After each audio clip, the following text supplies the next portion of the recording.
प्रभु आप लोगों के साथ हो और आपकी आत्मा के साथ। संत लूकस के अनुसार पवित्र सुसमाचार। हे प्रभु तेरी महिमा हो। नित्य प्रार्थना करनी चाहिए और कभी हिम्मत नहीं हारनी चाहिए, यह समझाने के लिए ईसा ने उन्हें एक दृष्टांत सुनाया।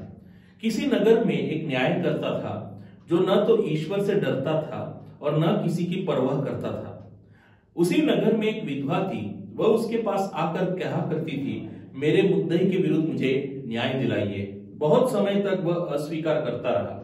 बाद में उसने मन ही मन यह कहा, मैं न तो ईश्वर से डरता और न किसी की परवाह करता हूं, किंतु वह विधवा मुझे तंग करती है, इसीलिए मैं उसके लिए न्याय की व्यवस्था करूंगा, जिससे वह बार बार आकर मेरी नाक में दम न करती रहे।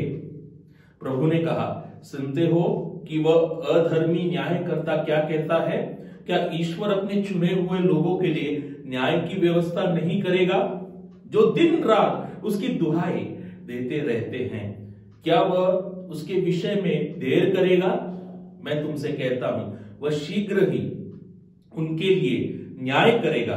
परंतु जब मानव पुत्र आएगा तो क्या वह पृथ्वी पर विश्वास बचा हुआ पाएगा? प्रभु का सुसमाचार। हे क्रिस्त तेरी स्तुति हो। क्रिस्त में मेरे प्रिय भाइयों और बहनों, आज के इस दृष्टांत में, इस विधवा के दृष्टांत में, न्यायकर्ता और विधवा के दृष्टांत में परलोक शास्त्र का उल्लेख है, यानी यीशु के पुनरागमन के बारे में उल्लेख है। क्यों? संत लोग अपने परलोक शास्त्रीय भाग का अर्थ अथवा उसकी समाप्ति इस दृष्टांत के द्वारा क्यों करते हैं?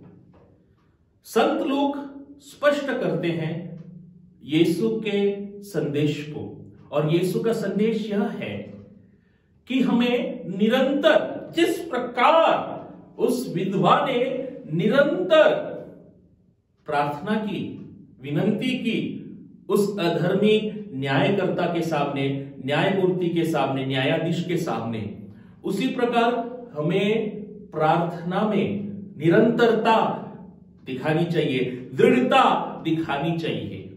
और यह जो प्रार्थना है केवल हमारे शब्दों तक मर्यादित नहीं रहनी चाहिए। यह प्रार्थना हमें अपने जीवन में उतारना चाहिए। प्रार्थना का जो फल है वह हमारे जीवन में दिखनी चाहिए।